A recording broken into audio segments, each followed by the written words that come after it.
அந்த அளவுக்கு அவங்களுக்கு சிவியரான பெயின் இருக்கும். எஸ்பெஷலி 2 நாளைக்கு 2-3 நாளைக்கு அவங்களால எந்திரிச்சு உட்கார வைக்க முடியாது. அந்த அளவுக்கு ஒரு பெயின். குணப்படுத்த முடியாது தெரியாது, குணப்படுத்த முடியாதுன்னு உங்களுக்கு நல்லா தெரியும். தெரிஞ்சும் எங்க அம்மாவுக்கு ஏன் அந்த இன்ஜெக்ஷன் போட்டீங்க, அந்த இன்ஜெக்ஷன் போட்டதுனால எங்க அம்மாவோட நுரையீரல் பாதிக்கப்பட்டிருக்கு, அவங்களோட நுரையீரலை டிரான்ஸ்பிளேட் பண்ணணும்.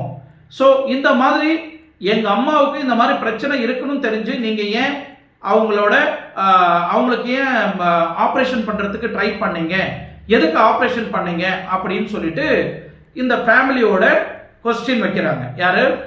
விக்னேஷோட ஃபேமிலியெல்லாம் சேர்ந்து இந்த மாதிரி எங்க அம்மாவுக்கு இந்த மாதிரி அநியாயம் நடந்திருக்கு அப்படின்னு ஒரு கொஸ்டின் வைக்கிறாங்க. ஸோ இந்த ட்ரீட்மெண்ட் எல்லாம் முடிஞ்சிட்ட பிறகு இவங்க என்ன பண்ணிருக்காங்கன்னா ஒரு பிரைவேட் ஹாஸ்பிட்டல், சவிதா ஹாஸ்பிட்டல்னு சொல்லிட்டு ஒரு பிரைவேட் ஹாஸ்பிட்டலுக்கு போயிருக்கிறாங்க.